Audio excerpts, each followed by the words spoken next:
குர்பானியின் மக்ரூஹ். குர்பானியின் பிராணியின் பால், ரோமம் குர்பானி கொடுப்பவர்கள் பிரயோஜனம் அடைவது மக்ரூஹ். குர்பானி பிராணியின் சுமை ஏற்றுவது, சவாரி செய்வது, கூலிக்கு விடுவது ஆகியவை கூடாது. அப்படி யாராவது கொடுத்தால் அதன் வருமானத்தை சதகா கொடுத்து விட வேண்டும்.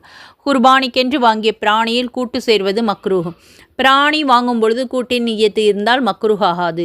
இது பணக்காரர்களுக்கு பொருந்தும். ஏழை பிராணி வாங்குவதென்றால் தன்மீது குர்பானியை வாஜிபாக்கி கொண்டான். ஆகவே அவன் கூட்டு சேரக்கூடாது. பிராணியை அறுத்த பிறகு குளிர்ந்து போகும் முன் தோலை உரிப்பது மக்ரூஹ் ஆகும். குர்பானி நாட்களின் இரவு நேரங்களில் குர்பானி கொடுப்பது மக்ரூஹ். ஏனென்றால் இருட்டினால் ஏதாவது தவறு நிகழ்ந்து விடலாம்.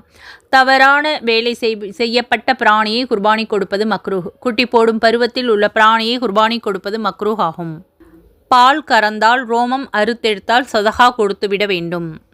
விவரமாக தெரிந்து கொள்ள பெரிய பயானை பார்த்து பயனடையுங்கள்.